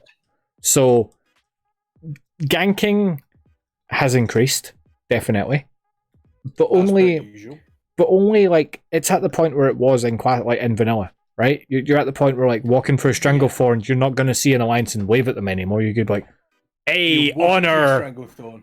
You're walking through Stranglethorn and undead rogue on stealth, and it's just like buenos dias, fuckboy, and then that's it. You're dead. Yeah, I think it's very much one thing that is the one thing that Classic has kind of really stood out for me is people that never played Classic, people that never ever played vanilla. They obviously didn't experience this sort of thing. So at the start, again, it was interesting to see people that people that had played it, like myself, yourself. The majority, I think, of people that were on Classic Realms kind of knew what to expect. So anything, there wasn't really many questions, but there were still people that were asking, like, since it obviously a couple of trolls like, oh, that's Magrick's wife, like, original dickhead. Then you kind of get to a point where it's not quite as funny. But I think the genuine questions like, why don't I have this skill, or when can I do this? People that genuinely didn't know because they'd never experienced they'd never ever experienced the classic server. Now they're at a point where they never experienced a classic PvP server. Yep. Whereas nowadays, war mode on 9 times out of 10, you can just run past people. It's not going to make Yep. much of a difference. The only time you may find that is slightly different is if there's like a zone invasion. That time things are slightly different then. But 9 times out of 10, again, you hardly ever get attacked. Whereas now it's on classic servers. If you're on a PvP server, good luck getting a solid half an hour of leveling without at least dying twice to the other faction. And people are learning very, very quickly that was life back in vanilla, and people wanted classic, and this is what you're getting. It's good for the PvP servers. They finally have a purpose, right? Because up to now they were just PvE plus. Now they're PvP servers again. The world boss situation, I haven't actually looked into it. I haven't logged in yet. I plan on playing when I have a next day off of work. But the world boss situation, I imagine, is a corpse field. The same goes with... Without a shadow of a doubt.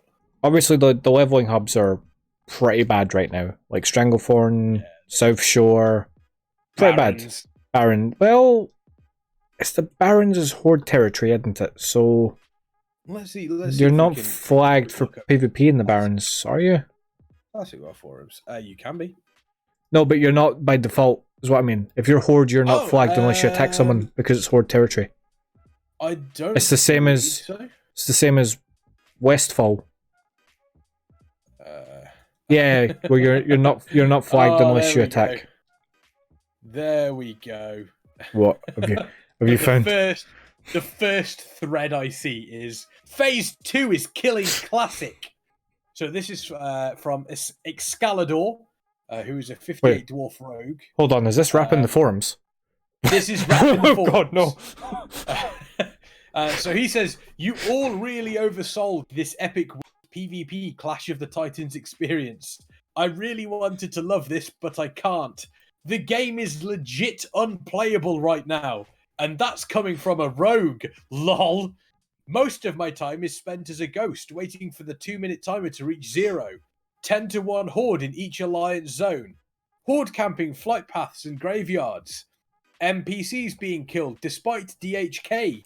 They are camping the boats, making zone travel difficult. It's not even skill-based at this point, like a BG would be. You just get overrun by a swarm of red. World PvP was absolute denial. Release Warsong Gulch. Yes, bring Battlegrounds around. No one's ordering food salty Morlock. I clicked the wrong bookmark. It's ridiculous. I love that people are hating, hating everything. It's hilarious. Which is fair enough. Well, yeah. Let's see if we can get one. So let's have a look. Let's see if we keep going down. Why do the Horde need 100+ people for 10 alliance? It's not that they need it; it's that they want it. It's they could kill you once, or they could guarantee that they kill you at least 100 times because they spread out. Yeah, exactly. Let's. It's Bubble Hearth. It's Bubble Hearth if you're on the Alliance, because you're presumably playing a Paladin. You're a Paladin. Yeah. That's the only reason to play Alliance. Well, no, because if you recall, originally I wanted to roll on Alliance PvE server, and everyone was like, no, Horde. I'm like, okay. No. And now no one else is playing the game but me, and I'm Horde on a PvP server. Oh, wow. Uh-oh. What we found? God. So someone put, people complaining about world PvP is the title. And they said, and they can, so they continue on into the thing, and they consciously and purposely rolled on a PvP server. It's like intentionally jumping in a lake and then complaining because you got wet. Just stop or re-roll. So this is from a 60 undead warlock. And then literally the next response. And this is when you know the community is riled up. Because this is the response. And again, this is the response. So I'm and this isn't me writing it. This isn't anyone writing it. I'm not going to say who said it. But their response says the undead horde player probably camping a level 40 with 12 other people. You know, I wish I was alive in 1939. I would have just told those Polish farmers to get good and stop whining as the 1,000 German tanks rolled over them. What news? What point? You can't compare PvP to that. PvP in phase 2 of Classic No. to the start of the Second World War. At what point? And even somewhere down below says, not sure comparing the millions of deaths in the Holocaust to the ganking in WoW is a good idea. Like, That's not a sentence that anyone should have to type. it was ridiculous. I don't have a response. I'm loving this. This is fantastic. I'm liking it. Hang on, let's see. I'd forgotten how disgusting Classic World PvP was. Oh no. I told you that the forums are awash with the tears of the unwashed. Rogue PvP actually weak in 1.12. Yeah, because that's true. No, it's so, well, right. So here's a class mechanic thing. You can detect someone who's in stealth right now when they're in stealth with an add-on. Oh, okay. Right? Which didn't work in original WoW. Yeah. So, because, for obvious. But the other side of it is they can't attack you from stealth without de-stealthing.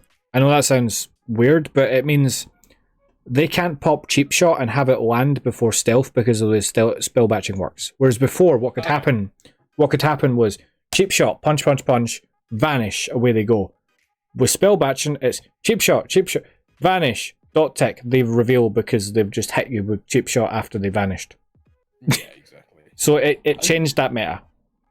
The one thing I am seeing is every other thread is, my God, release the battlegrounds already. They're like, why haven't you introduced the honor system, but have not reduced? Well, that's how they originally did it. That's how they originally did it. No changes. You think you do? No changes. No changes. Hashtag no changes. Apart from the part where Dire Maul's already out. No changes though. That's very true. No changes. Well, I mean, Meanwhile, in PvE realms, so how has Phase 2 affected PvE realms so far? Not murdered by Horde every 10 steps and can actually log in with no queue, so I can't complain about that. Yeah. You can now kill these sweet world bosses who drop some, absolute god tier loot. Azuragos' loot is game changing. Like, every piece of loot on his loot table is good. It's the first for classic WoW in its current incarnation. Azuragos is the first boss where killing him is not guaranteed to make the raid go, not another Arcanist belt. It's guaranteed to make the raid go, give it to me or I will kill you first. Yeah, it is like, because people have been doing Molten Core and Onyxia, and it's like, yay, we got Priest gear. Oh, no one wants Priest tier 1. No one wants that. The Horde are going, oh, yay, we got Intellect Plate. Hey, we got Paladin tier for our Shaman. Oh. Yep, fantastic. However, can we take a moment of silence, please, for the greatest thing that so far has not made it to Phase 2? So if we could please just have a moment of silence for the keyring.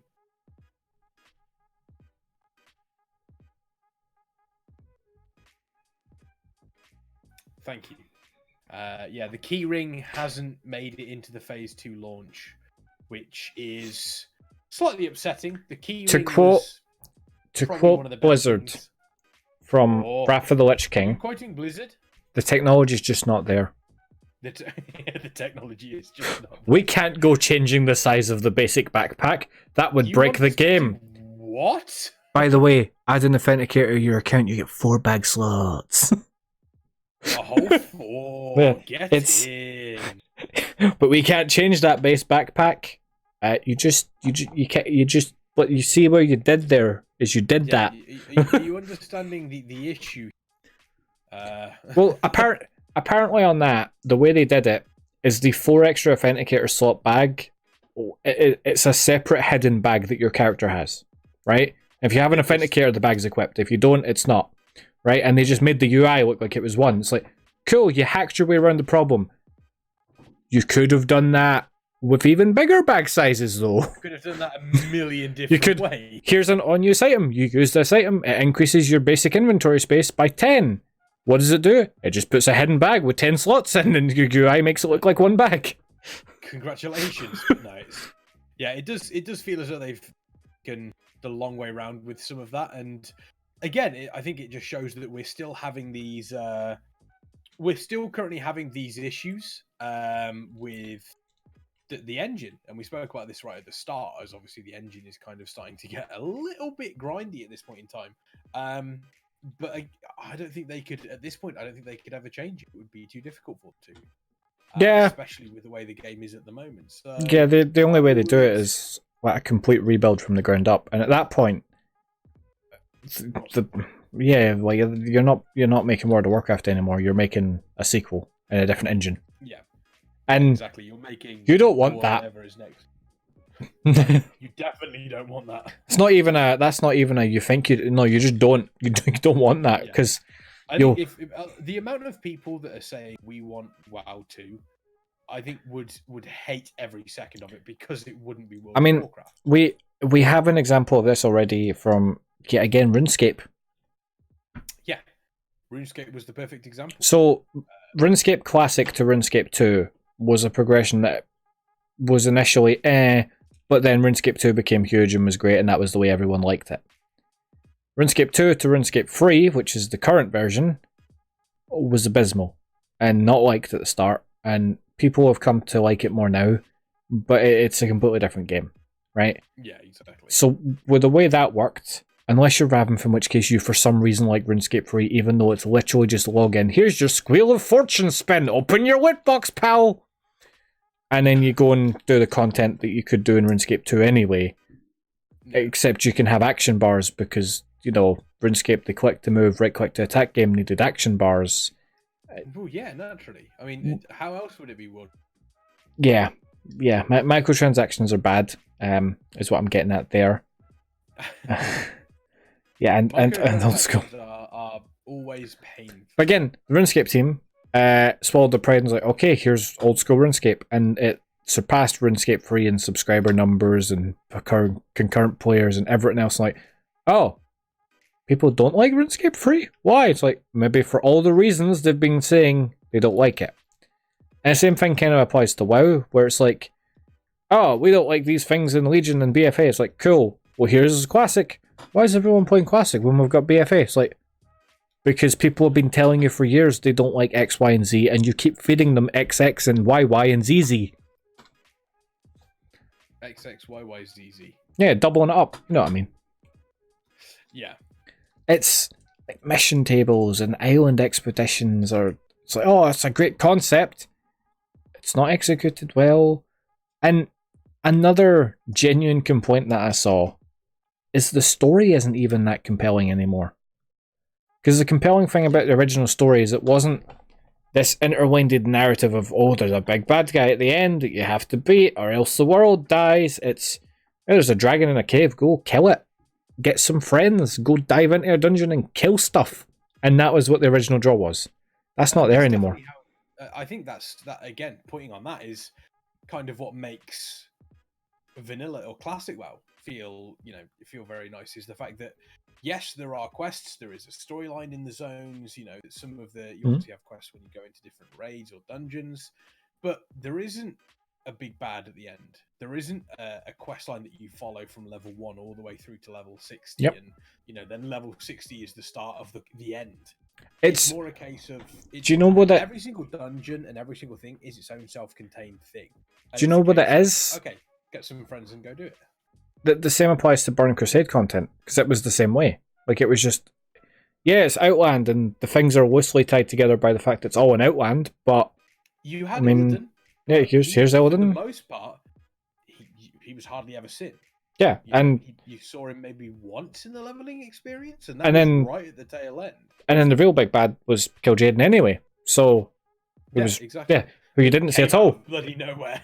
Yeah, but it worked. Yeah, it seemed to work. It seemed to because be fine. Burning Crusade had that whole just like go do dungeons with your friends. Why are you invading this prison? Who cares? You want loot. Here's a dungeon. Yeah. You don't need Exactly. There was 20 minutes of cutscenes and 15 minutes of in-game dialogue and constant stops and pauses. There And obviously were small ties between the dungeons and the Yeah. zones, like. But Well, the again, attunements is the big one, right? Your attunements are what it's like. Oh, this takes you through these dungeons that logically make sense for this story to get you the key to Karazhan because Medivh's in Black Morass, etc. Yeah, exactly. I'd be fine with them returning. I don't think they ever will, but I would be so happy if attunements returned for at least one thing. I never understood the hate for attunement. Like it wasn't hard. You were doing that content anyway if you were going to progress to that next bit of content. So what was the problem? I think attunements. I think the problem. It also. With... Sorry, go ahead. Are you going to say the problem is that it made guilds go back and do stuff? Because I was going to say that was a benefit. No, I wasn't saying that. I was so the guilds going back and doing stuff isn't the issue. It was more a case of if you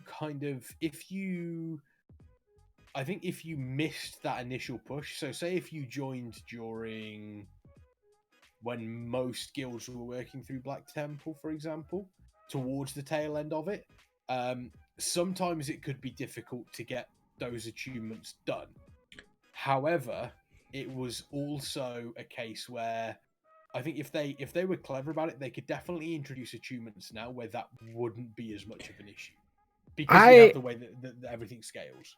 I don't recall that being like that at all either, but like you could find groups running every tier of content for a Burning Crusade. There was a guild somewhere still working on Karazhan.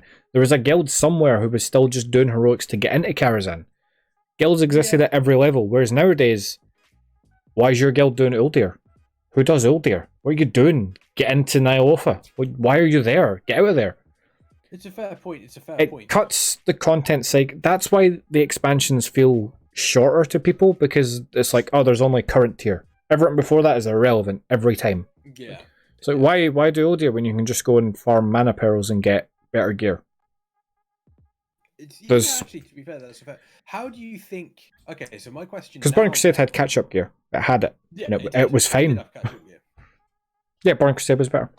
My question then to you is, how do you, bearing in mind that you can't just, I don't think, realistically, I mean, if in a perfect world, you just press the switch and turn it back to Burning Crusade, in a perfect world, that isn't going to be something that they can realistically do. They just did it with Classic. Yeah, but that's a slightly different. If you want to play Classic, you'll play Classic. I think there are a lot of people that have been burnt out on Classic and a lot of people that won't continue past a certain level. If you were to introduce this back into retail in a way that kind of made sense with the current retail product and the current people who play retail, how would you integrate something similar to an attunement system or something similar to a kind of, like you said, no one's doing Uldir now? What would you do to make it so that if the next tier comes out, there is still a reason to go back and do the other raids before that, or something along those lines? So do you think there is a way to do it, or do you think to a point where it's too far gone? If you recall, for Burning Crusade and Classic, the reason you would do, say, Karazhan when your guild is progressing through Black Temple and Hyjal would be because there was still pieces of loot in Karazhan that were good, that were best in slot. Yes. there was still a reason that you wanted to go and do it because that item is best for this character and that makes raiding it better for the group. You did it for the group, right? So with the way they could do it now is the same way. Stop designing items around the power creep of like, oh, well, next tier we'll have a higher item level and it'll just be better for everything. Just have the item levels be sort of flat, but not, you know, like 2 or 3 item level increase for harder bosses, like items with uses. Item increase was between the original item increase was between Burning Crusade raids. There wasn't numbers back then. Remember, we didn't even have the gear score add-on. Did we not even have? No, there was no item levels. You could look at, I mean, you could look at item level. I don't know how you could do it. What was? I suppose the Wrath of the Lich King tier 7 was item level 210 man, right? I think the best way that we can do it is obviously when they start squish and everything was given its own item level versus the stats that it had. Mm-hmm. So we can use that as a very, very basic. Yeah, so look at... For example, to give an example, and again, we have no basis for how much these item level differences mean. So again, bear with us on this one. But to give you an example, most of Karazhan drops item level 115 loot. The exception to that is Prince Malkazar, who was the last boss, drops item level 125 level loot. Most people would go from Karazhan to Grow and Mag. Shrine, would you say? No, Grow and Mag. Yeah. Magferden probably the big one for that tier. So let's go to original Gruul. Now Gruul is a slight bit of a different outlier because obviously he has tier loot, which is slightly different. So does Karazhan. So to give you an idea of that, Gruul drops item level 125. So he drops the same level loot as the last boss of the previous raid. From Gruul, you would then move on to Serpent Shrine Cavern. Yep. Which would your next tier up. Next tier on. The loot that is dropped from there, if you bear just a second, loot, Serpent Shrine. So Serpent Shrine Cavern loot goes up to 134, with the last boss dropping 141. So it's a very, very small curve. Now again, this is something that we're kind of taking up from, you know, the way that they've done all of the designs, the way that they've stats squished from now. So it may have felt bigger at that point in time. It may have been smaller. It's difficult to say. Well, if you remember, but it's definitely less than what it was, than what it is now. Yeah, because if you remember back then, you were looking at it and being like, okay, that gives me 3 extra stamina. Hey, that's an upgrade. Yeah. Whereas nowadays, you're looking like, okay, it's plus 15 item levels. And it's plus 700 stamina. Like. Also, the difference back then is that nowadays, yes, there are sort of like, I don't think there's any class that has what I would call a hard cap for their stats or their secondary stats. You obviously have potential soft caps that you can reach for haste and mastery that will give you X amount of something, or give you, you squeeze in 1 extra rotation during this. Whereas back then, if you were a tank, you had to think about your defense, which was 3, 4, 5, I think was your defense cap. Yeah, free. It was 340 for heroics, 345 for raids. Yes, I remember the difference. Yeah, that was hit your 340 defense to do your heroics and hit your 27 expertise, and your hit was 13.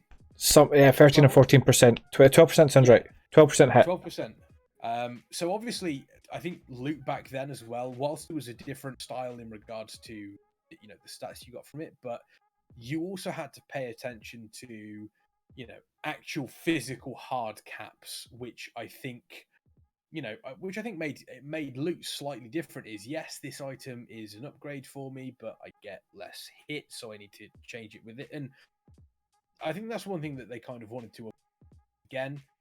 And this is one thing that is very, very. They keep saying we want you to look at a piece of loot. Yes, that is an upgrade. Since they have said that, they have gone the complete opposite direction. You know, like, it's like, time to sim this Azerite trait against those 400 Azerite traits I could have took on those 20 pieces of loot that I don't want to use because they're in my bags. Yeah, It seems as though they've gone the complete opposite way. Yeah. Which is slightly upsetting, to say the least.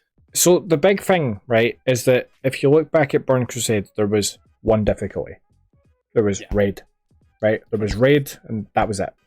Oh, Well, no, wow. No, there was just raid, right? There was just raid difficult. There was heroic dungeon difficult, and there was raid difficult, and that was it. 10 and 25 was a different difficulty. No, because that was a different. It was a tier, quote unquote. It wasn't a different tier, and it wasn't a different difficulty because Gruul and Magferidin are on the same tier as Karazhan, right? So that's 10, a 25, and a 25. But the difference was that organizing the people was logistically more difficult, so it was more difficult on that side, but the in-game mechanics were sometimes simpler in 25-man. Yes. Like, it was a lot more forgiving in the 25-man than the 10, sometimes. It's true. Because if you look at stuff like Zulaman could be difficult for, like, a freshly geared, sort of item level appropriate group to do. But that same sort of group could go into Serpent Shrine and get, like, pretty much Tavash. Maybe not down her, but they could get there. I think I was at a point where There was a point where people were pugging Zulaman. People like to pretend that people didn't pug raids in Burn Crusade, but they did. Oh, they absolutely did. Karazhan pugs were common because as much as people were like, oh, the achievements were impossible because no one was doing the content, there was always people doing the content because there's always people who needed the achievements done, especially on alts. Yeah. Not only people doing the achievements, but it was more a case of, you know, some of the, like you said, some of the drop from there was legitimately fantastic. I mean, I can't even count the amount of times I've to get Gorehal even into Legion. You know, or Manorov's Tusks. Or Manor, still haven't.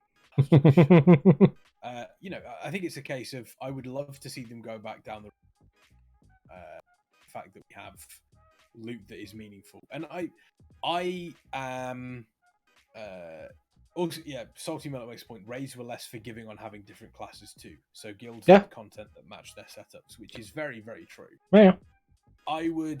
I hope the fact that we have a 10 boss raid as the first raid of Shadowlands fills me with a little bit of hope, because there's no way that they're going to be able to pile every single bit of, you know, all the loot in there. You know, it would be a little bit annoying for them to do a 10 boss raid and for them to completely then ignore that 10 boss raid go.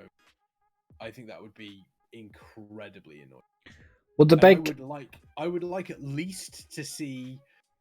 Would you say that if a raid is going into, for example, would you want to see at this point in time sort of like if heroic loot? So say for example, heroic loot is item level. Sorry, would you at least you cut out on the item level. Yeah. Would you at least? Maybe. Yeah, depends on the item level, really. So if an item level was 500, and you turn around and that was heroic for that particular tier, what item level would you want heroic to start, or what item level would you want sort of that normal to start? So if next tier, what entry level? So you've got 490 as normal, 500 as heroic, 510 as mythic. What then would you consider the entry level item next rank? 495 for normal. 495 for normal. And then 505 for heroic. 515 for mythic. So there's a crossover between them. Yeah, so that there's a reason that your raid, like, instead of it just being current tier, at least the last tier is still semi-relevant, because you're like, oh, well, if we get that piece of gear from heroic, this will help us kill this normal boss. And we can do the heroic now because we've got gear from normal, which is just slightly below the heroic for the last tier, so it's a reason to progress. So instead of progression being, we are a heroic guild, we do heroic, and then heroic, and then heroic, and then heroic, and that's us every tier, and then that's us done. It'd be like, okay, so we do normal, and we sort of hit some difficult bosses, so we do a bit of heroic for like the stuff in there that we can get. Absolute that we want. The next tier comes out while we're still working on it. We can jump into normal there, progress into that, and then take that gear back to the heroic, kill the heroic bosses we couldn't kill before, so we've progressed to then jump into the next heroic and start working on that whilst doing the rest of the normal we couldn't do. do you feel as though having 4 different difficulties is overkill? Absolutely. Or One was fine. One difficult. Do you think one? Do you think they should go fine. back to one Yeah. difficulty? Or... Because let's stop pretending like World of Warcraft, like World First matters because it takes them a week to do it. It has always took a week for them to do World First realistically. No matter how difficult it was. It always took a week. And then after that, other guilds killed it anyway. But now with it being, Mythic is the one that counts, the other guilds just aren't bothering down the line. Like, no, Mythic's for the hardcores. I don't care. Would you not, as Salty Murloc says, would you be happy with 2? With the normal and the heroic? So you at least have something that, for example, if you're in a guild that isn't maybe as good as some of the others, you at least have something to achieve. But yes, no, but other people. Yes and no, but here's why. I wouldn't want heroic and normal. I'd want 10 and 25 again. Okay. Yeah. I'd want the raid size to dictate how, like, the item levels are slightly higher because you need more people, you're more coordinated. Yeah. Like 10 and 25 split was the best. Similar in a way to ICC. 25 man was really higher item level, slightly more difficult. 10 and 25 was a difficulty change. There was mechanical differences, even in Wrath of the Lich King Next Ramus, there was mechanical differences between the two.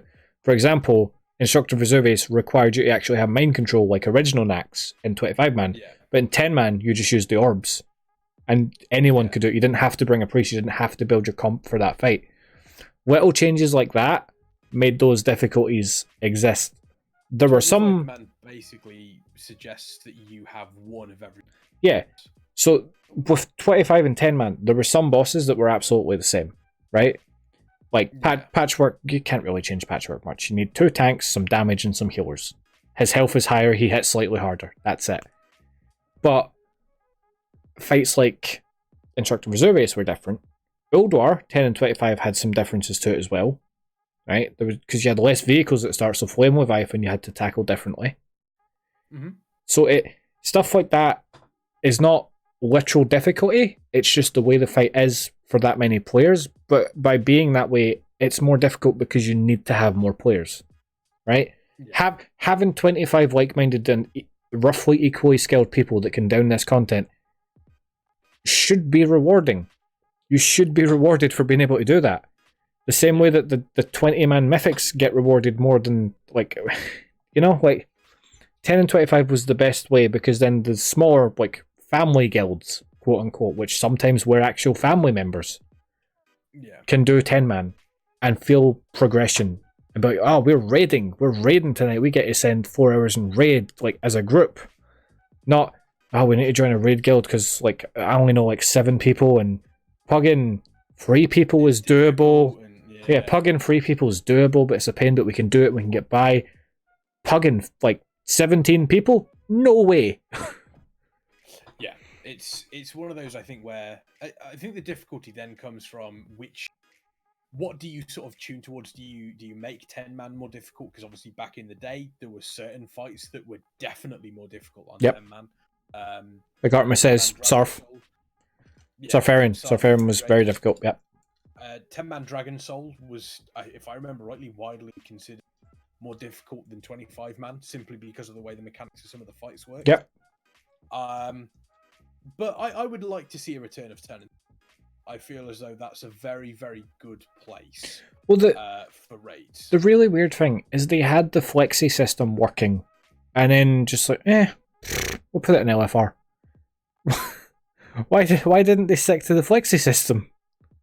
Yeah. And just have the flexi system be the difficulty, and that was it. It adjusted on the fly, and then it was relevant to the number of people participating. Then you don't need normal, heroic, mythic, extra mythic. Like, you don't need that.